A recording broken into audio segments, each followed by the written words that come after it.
Dahil sa sobrang dami ng turista sa Baguio City ngayong holiday season, napakabigat na ng daloy ng trapiko sa lungsod. Makibalita tayo kay Hazel Kawaing ng GMA Dagupan. Mabigat na daloy ng trapiko ang nararanasan sa mga kalsada sa City of Pines dahil sa dami ng mga turistang dumagsa sa lungsod. Bukod riyan, suspindido pa ang number coding doon mula nitong nakaraang linggo. Ang dating 10-minute drive ni Mang Claro mula sa kanyang bahay papunta sa palengke, umabot na daw ng 2 oras ngayon dahil sa bigat ng daloy ng trapiko. What is needed in Baguio now is to increase the number of policemen to maintain the overall traffic problem. It is stress, but what can we do? They also want to come here, so there's nothing we can do, but you will just have to welcome them.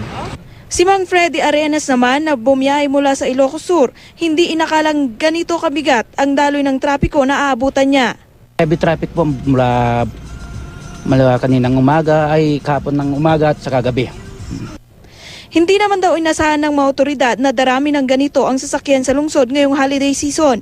Kaninang umaga nagpulong ang Baguio City Police para magtalaga ng holiday lanes. Magsisilbi ang mga ito bilang alternate route para maibsan ang bigat ng trapiko sa mga pangunahing kalsada.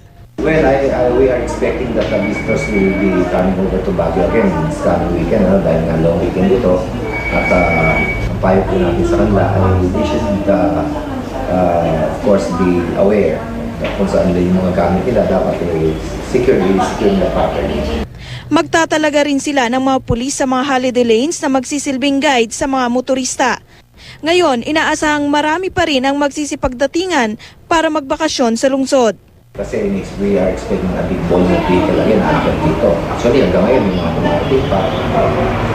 And it's good na marami na rin bumaba. So, we expect another traffic problem comes by day to Sunday. Hazel Kawaing, Nagbabalita, Pilipinas.